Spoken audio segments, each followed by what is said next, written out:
Caribbean island nations are particularly sensitive to issues that come under the umbrella of sustainability. They often rely on imported fuel for energy, recycling, or disposal of waste is expensive, and their beaches could be threatened by rising ocean levels. That makes sustainability a hot topic in the tropics. Welcome to Global Sourcing Insights from CIPS. I'm Bob Rosbeck. With me today are several experts who are approaching the issues from different directions, and I would like to introduce from the public sector, Pastora Brown.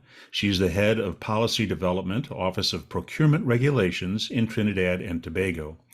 As we have learned recently, T&T is in the midst of a huge transformation of public procurement, and Pastora will be describing how sustainability fits into that. And also then from the Caribbean Development Bank, which is in the public sector, but not a government, Christine Mohammed joins us. Christine is currently a procurement operations officer at the CDB. She reviews the bank's project procurement transactions, advocates for procurement reform, and provides capacity building services across its 19 borrowing member countries. Welcome to the program, Pastora. How are you today? Hi, Bob. Very well, thank you. How are you? Very good. Looking forward to our discussion. And Christine, are you ready to go here? It looks like it. I am delighted to be here. Thank you. All right. Pastora, let's start with you. Trinidad and Tobago has just transformed public procurement by eliminating a central procurement agency and pushing responsibility for selecting suppliers and managing contracts to individual agencies, both within the central government and hundreds of local public institutions or organizations. So that's a really big swim. And where does sustainability fit into all of that? Hi, Bob. Thank you. Very great question. All right. So our new public procurement regime was actually operationalized about 4 months ago when the new legislation was fully proclaimed on April 26th. The great thing about the legislation is that it provides for sustainable development, sustainable procurement, as well as local industry development. So in terms of the new legislation, I think we are well poised to working towards achieving objectives as they relate to sustainability objectives internationally as well as locally.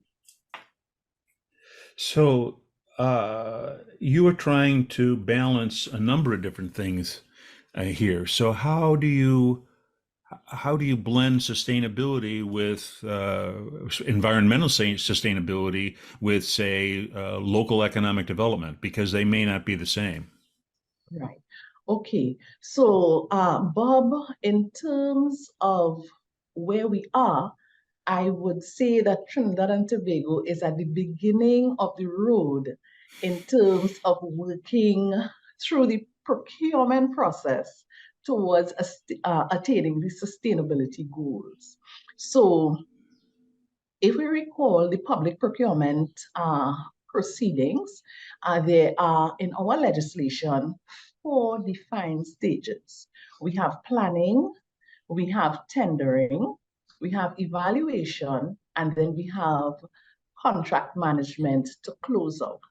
So from the procurement perspective, what we are working towards is incorporating sustainability considerations into the entire public procurement cycle, beginning from the planning stage. So you'd like people to start from the very beginning, but do they have an idea of how to measure or how to think about it? These are big challenges, aren't they not?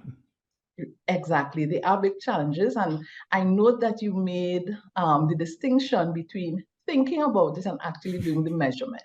So I will go right back to saying that we are at the beginning stages. So the Act provides the framework to allow the nation through the public procurement process to consider sustainability. How are we setting about doing this? And I would say, as we have just begun, what we are really working with at this point in time are soft targets. So in terms of actually having the metrics that we will be able to report on, I think we are a little way away from that at this point in time.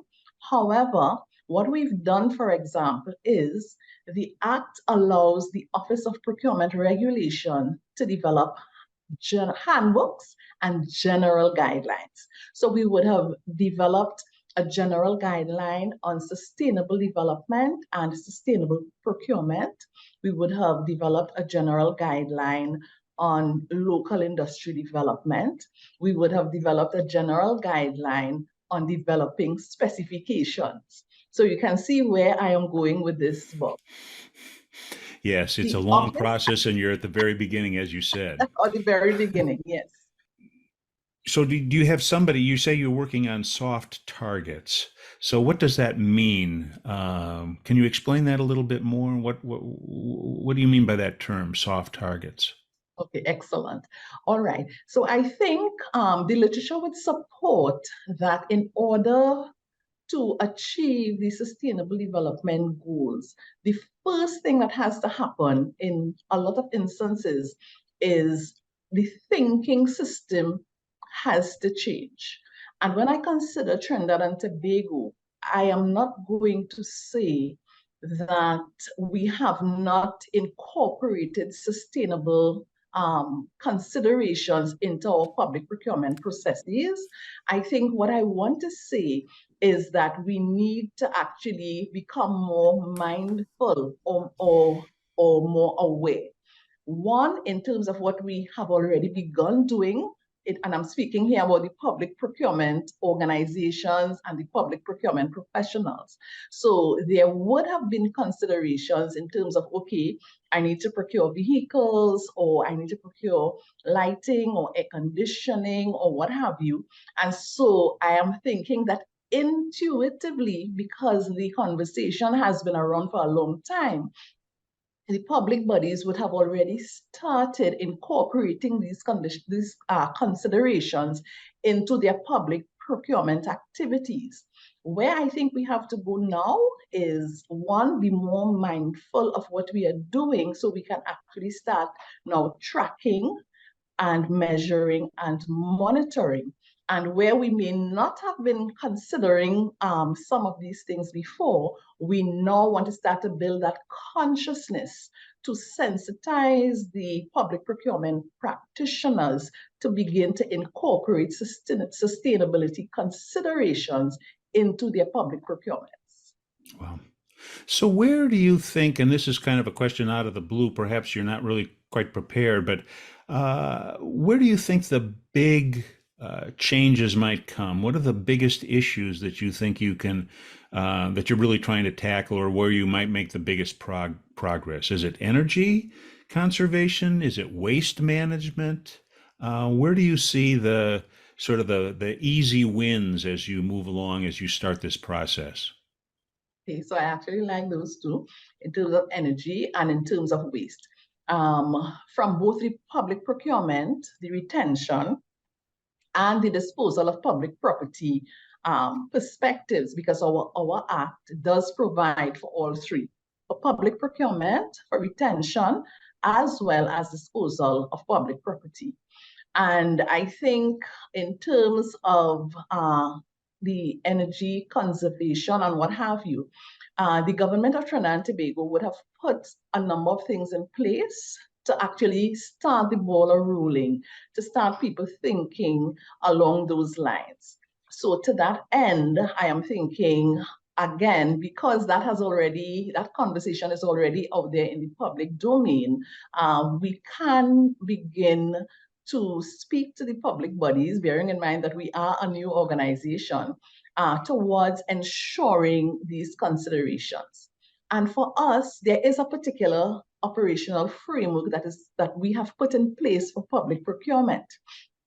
And that framework includes, for the planning, documentation of your annual procurement plan. that goes beyond just documenting a schedule, but documenting a plan that will allow the public body to consider, okay, I have to procure these items. How can I achieve the objective of promoting sustainable development or sustainable procurement in my procurement activity? So we have one tool in the annual procurement plan. We have another tool in the annual procurement, in the procurement strategy development form. So now I'm going to actually do my procurement. I have to again go through these considerations. And having gone through the considerations, the annual procurement plan comes to the office. So it allows the office to actually have the conversation with the public bodies to prompt in terms of the sustainable considerations. Yep. At the end of the year, there is another tool, the annual public procurement report. So then you have a plan, and then the public body can report on its plan. So that way, again, we will be able to have the conversation. So you planned to achieve these things, and then we look at the result. And as I said, we are at the beginning. What we are expecting is that over time, we will be able to develop trends and actually build in terms of achieving sustainable development objectives. Excellent.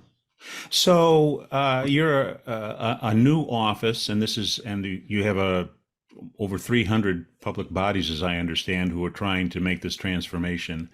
What kind of things are you doing to help these agencies define their goals, create their plans, and think in new ways?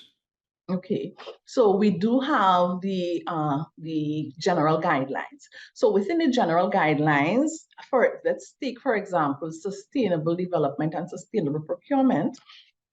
They can go in there and they can see, okay, in planning my procurement, these are the things that I want to consider. How do I achieve the value for money? How can and we do, as I said, the softer elements are put in there for their consideration so that they can begin their planning process. We have the tools that we have given to them. So for example, if we were to look at how do you develop specifications, that particular general guideline will also guide them in terms of thinking about sustainability, and it will guide them in terms of, okay, I'm a procurement officer. I may not have technical expertise, but yes, I can acquire the technical expertise. I can go out to the market so that I can learn what is available, because we do not want our procurement officers going out there to procure or to attempt to procure something that's not available. But once they can do the appropriate market research, they can learn of the products that are available, and they can learn about the labeling that they must specify. They will be able to learn about, okay, I need to procure janitorial services. What products are there that are environmentally friendly, so that they will be able to specify those in their specific tender documents. Excellent. So my little commercial here is, of course, CIPS, which is hosting this. We're a professional development organization, and we do a lot of training, and we have a lot of resources which I hope that you folks can draw on as you proceed and you try to bring everybody online and up to speed in all these new things and new ways of thinking about sustainability and putting it into procurement practice. So excellent. So do you think you are making or will be making progress? Do you see you're at the start of the road, but are you 10 steps away? Do you see the goal? Where do you think, what signs of hope do you see in this process? Okay, I think that we can make progress. I do not think the sustainability conversation is new to Trinidad and Tobago. I know, for example, we have the Environmental Management Authority, and part of what they do is they assist in impact assessment for large construction projects. They give out certificate of compliance, certificate of or clearance certificates. So persons are already aware. We have what we call swim call, and they are responsible for waste management. And swim call partners with private sector organizations in Trinidad and Tobago for recycling purposes. So there is a lot that is already taking place. What I think we have to do now is pull the various pieces together. I think we have the legislation, public procurement legislation. We have other bits and pieces of legislation, and we have organizations that are doing their bits and pieces as well. Once we are able to create more sensitivity for the topic, I really do not believe it's going to be a hard sell. We are already aware. Trinidad and Tobago would have ratified, for example, the Paris Agreement. Trinidad and Tobago participates in the COP. I know we went to the one in 2021, the one in 2022. So I really do not believe it's going to be a hard sell. I think it's more an issue of mindfulness, so that we make the deliberate decisions to consider in our planning for procurement, which will then, of course, translate into the tender documents, which will translate into the evaluation, and then translate into the contract award and monitoring. So I think easy sell. An easy sell. So you have a long way to go, but it sounds like there's a lot of the right mindset to really proceed in the right direction. And that's a very good place to start then. Excellent. So it looks like someone from the private sector, Antoinette Peart, has joined us. Is that correct, Antoinette? Hello? Hi, sorry, my internet connection is a little unstable. Ah, Yeah. okay. So we're not seeing you yet, but we can hear you, and that's terrific. So that's a start. Yeah, you're not going to be able to see me, unfortunately. I'm using my mobile. Okay. So let me introduce you to our participants. You are the Agri-Services Manager for Nestle Jamaica Limited, and Nestle has a substantial corporate initiative on the environmental front. And Antoinette can describe how it is being implemented in Jamaica and Trinidad and Tobago. So thank you very much for joining us. So we've talked a little bit about the public procurement in Trinidad and Tobago, but why don't you jump right in and tell me a little bit about what Nestle's doing. Now, when we spoke earlier, you were just mesmerizing me with all the details, because it's really pretty impressive what's going on. So could you give us a few highlights of what you're doing? And let's start in Jamaica with your corporate office. All right. So for Jamaica, we have our sustainability initiatives start from literally the management of the space that we use. So we have a full site office and a distribution center in one location, which is automatically a reduction in our footprint from what we had before. So we had 3 different facilities in 3 different parts of the country, which for a PECD, so it's a pre-engineered constructed building. So it's literally a steel building, and steel is a more sustainable resource than anything else when you're making buildings. It's a steel building, fully framed out, and then we just wrap the rest of the building in concrete or concrete board. The offices are fully automated as best as possible, and our building envelope is tight, which means that if we're cooling or heating anything, we don't lose any efficiencies in terms of the technology that we're using. We have all LED lighting on the premises as well, and our cooling systems are using environmental refrigerants, and we use what is called a VRF system, which is more efficient and requires less energy to cool and manage a space for thermal comfort. The operation itself in Jamaica is considered to be zero waste to landfill. So none of the waste that's generated on the site goes to the dump in Jamaica. It's either recycled or incinerated, and the incineration ashes are used in construction materials that we use again on the site. So we don't dispose of anything external to the site, and even our wastewater treatment is used to actually water the green spaces on the premises. So we don't use the potable water to make anything green or lush on our sites. As best as possible, we rely on the rainy season and then the water from the wastewater treatment plant. We don't use stored water to do this. And then finally, from an operations perspective in the distribution center, just as a matter of highlights, all of our equipment that we use are electric, they're not gas powered, and they are using lithium ion battery chargers and batteries, which are about 95% more efficient than the traditional lead acid batteries. They require 1 hour to charge and they give us service for up to 8 hours. So on a shift, we only need to charge once unless we have something wrong with the equipment. And our route optimization is also essential. So we don't have low emission vehicles for our haulage transportation for the products that we sell, but we use route optimization. And for the non-haulage section of the fleet, all of those vehicles are low emission or hybrid. So that's just for Jamaica. Wow. That's a pretty impressive list. And how did you get the support for all this?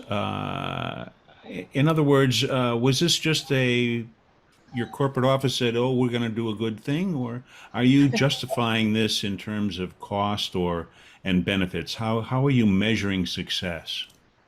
All right, so it's both actually. So Nestle globally has a commitment to be sustainable in all of its operations. That is just a part of the Nestle DNA. There are goals globally for all Nestle sites to have full sustainability initiatives implemented by 2025 and 2030. So all sites are required to manage these objectives, but at a local level. Renewable energy is a big thing for Nestle globally, so the sites actually have the flexibility to decide which type of renewable energy works best for the site that they can implement to ensure that we're no longer using fossil fuels to manage our operations.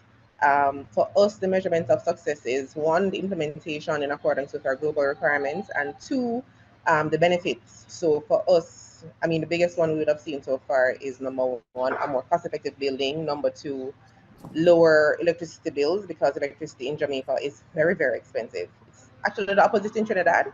I know Miss or Mrs. Brown, which can attest to that because they have oil and gas. Energy is a little bit more cost effective or cheaper in Trinidad versus Jamaica. So for us, sustainable or renewable energy is a very big deal. Additionally, our gas or fuel costs for transportation would have also significantly decreased. And then any costs associated with waste management, wastewater management would be almost non-existent because these are not things that are being shipped away from the site or being managed away from the site. So the measures of success come from a financial return, of course, corporate social responsibility. We get good traction. Okay, we lost you for a moment, but it sounds like everything you do has to have a business case as well as simply an environmental case. Is that more or less true? Correct. Yes. Okay. So this is not just a feel-good exercise. This is a save some money and make the business succeed kind of Exactly. operation. Exactly. Yeah. Now, are you able to do anything at your production facilities? Nestle has, you're working with dairy farmers and in Trinidad and Tobago at least. So are you able to work all the way back into the food chain or that far into the system? Yeah, so for us, we have a full end-to-end process. So we go from farm to table essentially. For Nestle Trinidad, so this is the other part of my function, our sustainability initiatives start from the primary supply chain, that's what we call it. So from our milk sourcing partners or our farmers, we are a milk factory in Trinidad. We do 100% fresh milk along with some value-added milks and flavored milks and juices. The raw product though comes from the milk itself and the dairy industry. I think everybody knows well enough to know that our Our lovely ladies, our cows, contribute significantly to greenhouse gas emissions just by, being cows. So one of the things that Nestle has to do is to ensure that we improve the efficiency of our farmers and their farms, sorry, with their animals. So we work very closely with the dairy industry to ensure that number one, we're able to manage the animal health and productivity. Number two, improve the efficiency of the overall farm. And number three, provide any sort of resources or access to resources that the farmers might need to manage their farms as best as possible. Regenerative agriculture, I remember Ms. Brown spoke about some things that the EMA would do in terms of some of the impact studies and stuff. Regenerative agriculture is something that Nestle takes very seriously, and it's something that we're trying to push with our farmers as well in Trinidad and Tobago. So in addition to improving the efficiency of the animals to reduce the greenhouse gas emissions that come from the farm, we're also trying to manage their carbon footprint by ensuring that they're practicing as best as possible regenerative agriculture. Because in addition to land being a premium in Trinidad, the other challenge is that the efficacy or optimization of the land is a challenge. So when we plant for animals to forage, the quality of the forage isn't so great. It's taking a lot more inputs to ensure that you have a good production after you plant a crop, etc., etc. We have lands that would have been used for other things that were not regenerated properly. And the old adage was to move forward on another piece of land or something as opposed to just fixing the existing land so that we have a reduced impact overall. So we work closely with our milk sourcing partners, our farmers, to ensure that they understand the requirements for these practices and help them to implement these practices. It's a very complicated picture, is it not? It is and it isn't. So it is because of the other challenges we have from a regulatory perspective, particularly with the access to land and the management of the land, because of course the land doesn't belong to Nestle. And in some instances, the land doesn't belong to the farmer either. So we have a little bit of a challenge sometimes in implementing some of the initiatives. But in terms of what initiatives are required, we understand this already. We know what needs to be done. We have the resources to do it, and we understand the expertise required. So the issue Yes. really is just managing the space with the local regulations, actually. Excellent. So, do you think you're making progress? We are. It's very slow, but we are. What are the next steps, do you think? Because you've in some ways you've gotten many of the easy wins. So what's the next challenge for you, do you think? The next challenge for us is to help, first of all, the farmers move towards what we call a net zero farm model, which automatically includes regenerative agriculture, which speaks to efficiency of animals and efficiency of the productivity of the land itself. So we would have selected about 10 to 15 persons who actually are responsible for about 80% of the business for Nestle for dairy. They have the larger farms with more animals and more land space. And we are working with them to improve their practices and implement the regenerative agriculture requirements. Okay, we lost a little bit of that, Antoinette. I'm sorry, but it sounds like you're working with some farmers to do pretty intensive work to try to create models or templates or practices that they can share or you can share with other farmers. Is that more or less the Correct. case? Okay. Correct. So start small, work one by one, and then try to move your successes to scale. Is that kind of the idea? Correct. Excellent. So let's move on to Christine Mohammed. You've been listening to all this from the perspective of the Caribbean Development Bank. What do you think? Do you like what you hear? Yes, and first of all, I just want to congratulate the private sector, Nestle, for all the initiatives that you're doing here to incorporate sustainable procurement. And also congratulations to my home country from the Office of the Procurement Regulator in Trinidad and Tobago for passing the act. And all these things inform how we are able to achieve a more sustainable future. And congratulations to CIPS for bringing us together to see how we can have a forum to share our learnings. Just by listening, I'm able to hear on the ground from the private sector about challenges they are facing. And we as an institution, a lending, a financing institution, and as policymakers, these are the things that we need to hear so that we can work with governments like Trinidad and Tobago and our other member countries to develop the right policies, procedures, laws in order to incorporate sustainable procurement. So the Development Bank makes loans to public entities, is that correct? Not to private entities? To public entities and loans and grants, depending Loan. on the development status of countries. Okay. So how are you actually encouraging sustainable development? What is your role and what are your tools?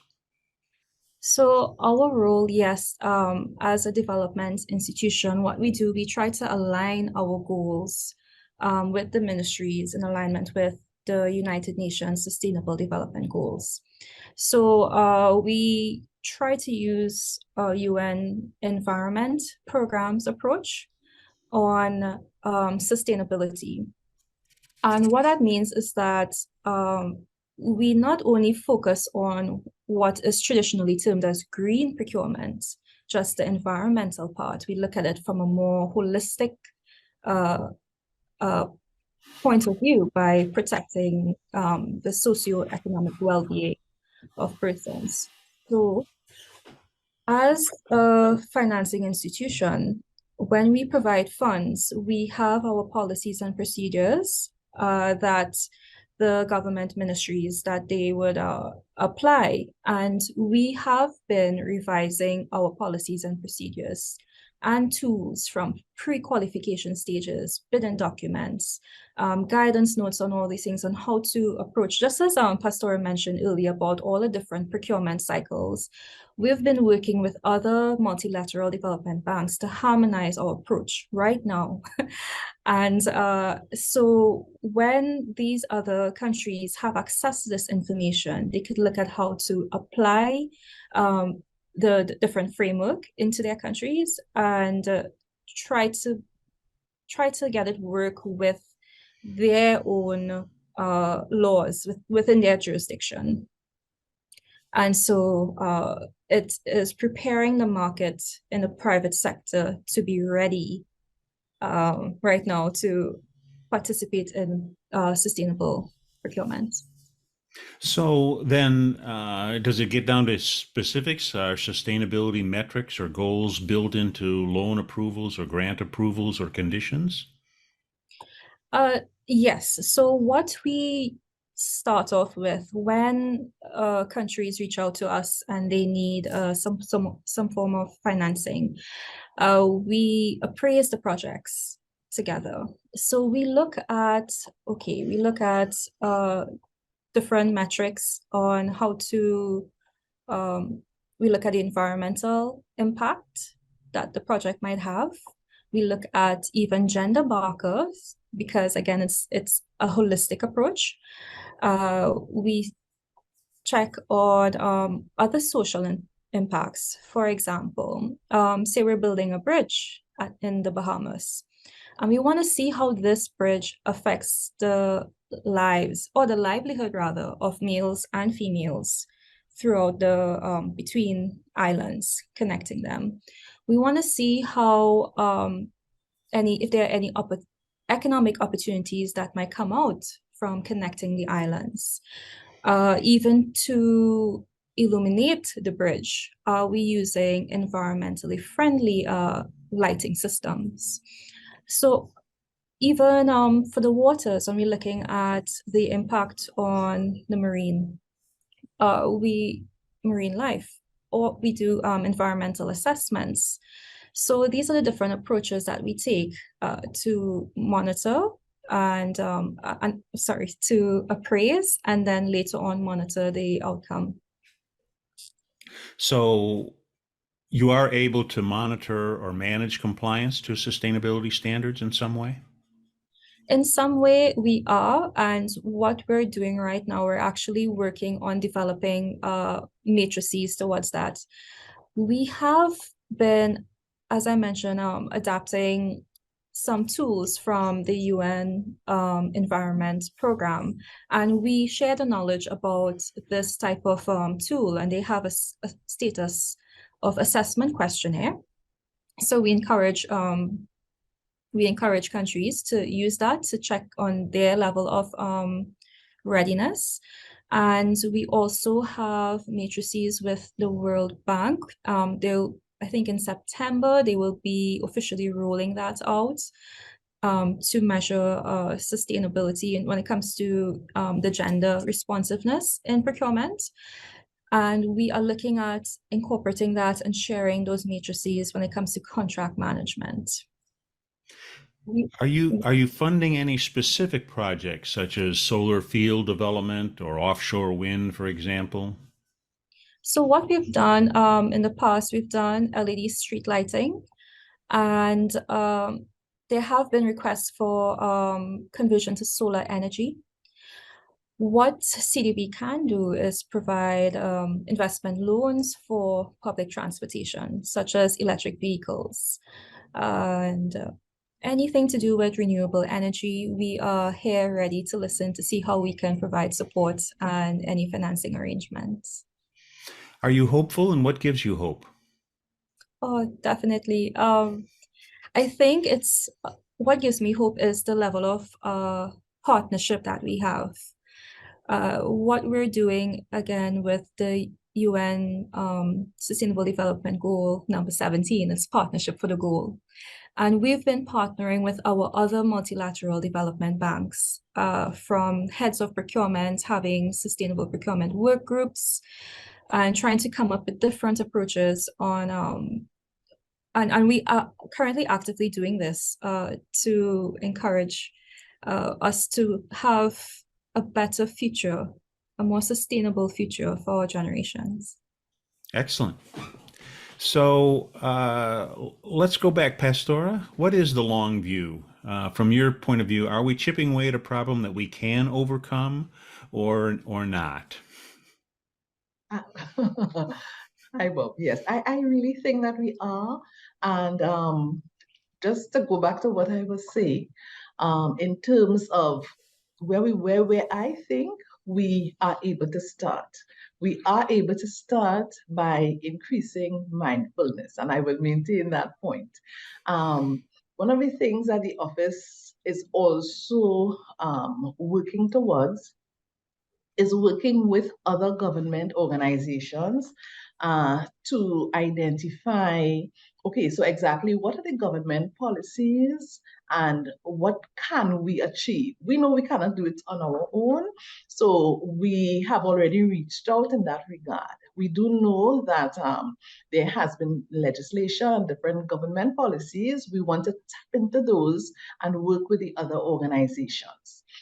In terms of the private sector as well, once we begin to understand exactly what is out there and how the public bodies can partner with the private sector to achieve sustainable development goals.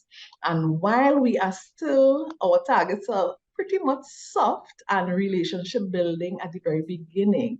Of course, the longer term goal will be able to establish the harder targets and be able to measure so that we can ultimately report on the achievements. Because I think once we can begin to do that and demonstrate progress, then of course it will only increase the contributions that the public bodies are able to make towards achieving the goals. Excellent. So we have a great comment along those lines from one of our participants who says, I disagree with one comment. It's more than a mindfulness approach. It's a nuts and bolts supply and demand issue in many respects. And I don't think any of us would really disagree with that, that once you get to mindfulness, you do have to turn into nuts and bolts, right? Yeah, I agree. I totally agree with the comment. I also agree that, as Antoinette would have said, change takes time. And from where I sit, I really believe that in order to achieve change and to move forward, there's always a lot of negotiation that has to take place. And I really believe our starting point is getting people to think along certain lines and continue to make progress from there. Yes, if you're not thinking along the right lines, then it's very hard to act along those same lines. Correct. Yep. Yes. Christine, is that your sense too, to some degree? Yes, I mean, being ambassadors for change, it can be a challenge to get agreement on this approach, but it really means starting to have active conversations, not just meetings, but working groups and coming up with joint statements on how we are approaching these things and active plans. This is what I'm seeing that we're doing in the multilateral development bank sphere. And we also see it happening, as Pastora mentioned, when we engage with and connect networks of other ministries, such as with our Inter-American government of network professionals. And they all are able to share these type of lessons, how they can change their laws, what type of policies, what type of tools they are using, and see how best they can align. It makes it easier also for the private sector. Excellent.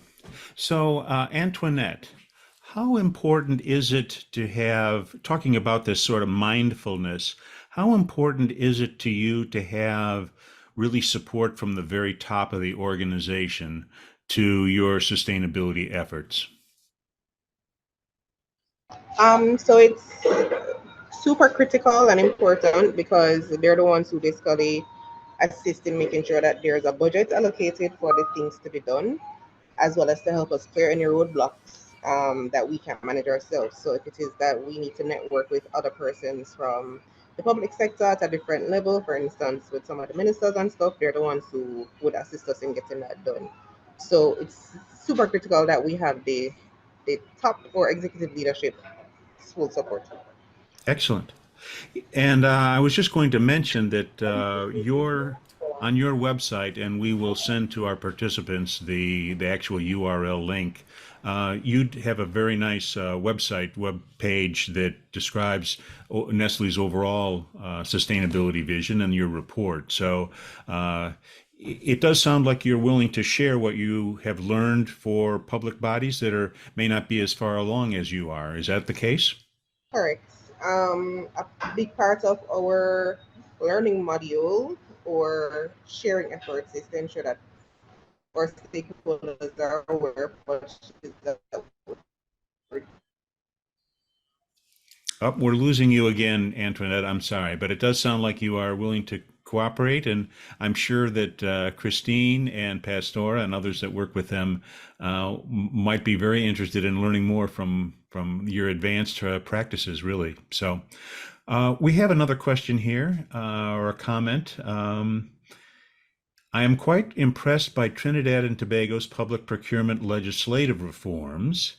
And this participant is involved in voluntary sustainability standards and wondered how these reforms are impacting the private sector, or what is happening in the private sector in respect to sustainability. Well, obviously, we've heard from Nestle, but Pastora, do you have a sense that if public procurement changes, that's going to influence private procurement and private sustainability practices in Trinidad and Tobago? Okay, so excellent question there. Again, I think it isn't new information that the opinion has been expressed in the past that because government is a huge spender or procurer of goods, works, and services, that public procurement can actually influence what is produced by the private sector, because of course the public sector has to go to the private sector in order to acquire the goods and the works and the services that they require. In terms of Trinidad and Tobago, I know that the private sector, for example, would have certain goods, certain probably, well, let's stick with goods. They will have certain goods that are environmentally friendly, and so the relationship there will be for in developing the specifications to place into the solicitation documents. The public sector will need to engage with the private sector to find out what is available. And it can also work vice versa, because public procurement can actually contribute to development of the suppliers as well. So again, by expressing what is government's policy, then the public sector can have that influence as well on the private sector to provide the environmentally friendly products. So I really think it's a two-way street. I would have mentioned, for example, the relationship between the public and private sector for recycling of products. So there is work already taking place there, and I think with the promotions, or at least with the involvement now of the OPR, specifically targeting that area as well, it will only help to increase awareness by both sectors so that they'll be able to work together even more in terms of achieving our sustainability goals. Excellent. Christine, so how do you think public procurement can influence private procurement? So by having that commitment to ensuring our financing in the public procurement has mitigation and adaptation actions for environmental and sustainability measures. Yeah, so it sounds like Pastora, what you were saying is that public procurement, because you're a relatively big buyer, that you may be creating markets for more environmentally sustainable products as well as perhaps practices. Is that kind of what you're saying? I think it can work both ways, and I know that this is one of the things that has been promoted by the multilateral funding agencies over the years as well. So I am not seeing that outside of the realm of possibility at all. And I am saying as well that there has to be a balance. I think the responsibility of the public bodies to have that level of engagement with the suppliers and contractors to understand the products that are available.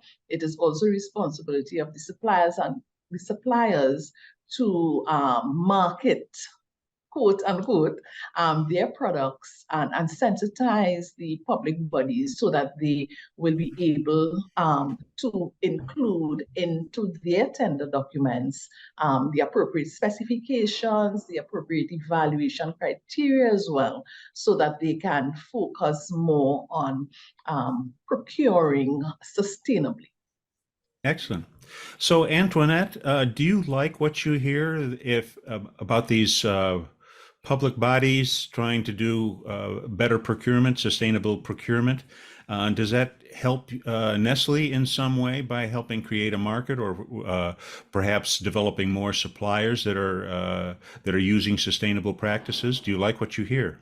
Yeah, definitely. The latter in particular, Pastor, because of course we have a lot of stringent requirements as a global company, and a lot of our local companies, whilst they are very good at their core competencies, the additional things that like a company like Nestle would ask for, they can't give us, and so we're limited in the types of suppliers that we can use. So sustainability is a requirement, sustainability and quality for Nestle. So to hear that, we're making sure that there's an avenue for suppliers to become a little bit more sustainably responsible goes a long way for Nestle.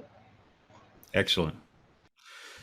So I guess let's just go around here in a couple of final moments and just wrap up with some final thoughts. Pastora, what is the one takeaway that you think you want people to really remember from from what they've heard today? Okay. Essentially, in order to achieve sustainability objectives, we will need to identify what objectives we are actually going after, and we will need to ensure that we plan towards achieving these objectives. As Antoinette would have said, it does take time. Sometimes the going is slow. But then to quote Christine about partnerships. So we partner with the right people in the public sector as well as in the private sector so that we can be moving towards achieving the goals that at the end of the day are very, very important to our very lives and livelihood, because we are speaking about sustainability globally. And we in the Caribbean are responsible to do our part as well. Excellent. So, Christine, what is the one thing that you want people to remember about what the Caribbean Development Bank is doing to help promote sustainable activities? I just want to echo that we know we cannot solve the problem without partnership for the goals. So along with the other development banks, with the public sector, government ministries specifically, and the private sector, we will work together to see how we can provide financing, be it via loans. There are climate variation investment opportunities, mitigation for climate variation investment opportunities. And also we try to find ways to promote medium and small enterprises in the private sector, to give them the opportunity to be able to adapt to this whole sustainable procurement measures. We are ready to help as much as possible and build connections with persons when it comes to their procurement reform, and provide the right standards and templates. Everything you can find that we have so far is available on our website, caribank.org. So we encourage everyone in the supply chain to reach out and take a look at the materials that we have available and use them. Excellent. So, Antoinette, we're going to give you the sort of the last word here. And what is the big message that you would like to people to know about Nestle and all of the efforts that you're doing? Okay, just that Nestle will continue to partner with all of our stakeholders in the market to ensure that we continue to manage and achieve our sustainable goals for the company. Excellent. Well, listen, thank you, all of you, for your contributions to the conversation today. And thank you, our participants, for the comments that you made and for sticking with us. Certainly a lot of food for thought, a lot of ground that we have to cover and a lot that we have to do. And I think just as a closing thought, the tragedy that we saw unfold in the island of Maui in Hawaii, I think really brings home how vulnerable island nations are and island communities are to issues of global warming and climate change. Obviously, there were many factors that were involved in Maui to create such a horrible situation, tragic situation, but certainly climate change contributed to it. So we are talking about issues that are not far in the future. This is something that is happening around us right now. So with that, I leave you and thank you for joining us. I'm Bob Rosbeck. This has been Global Sourcing Insights from CIPS.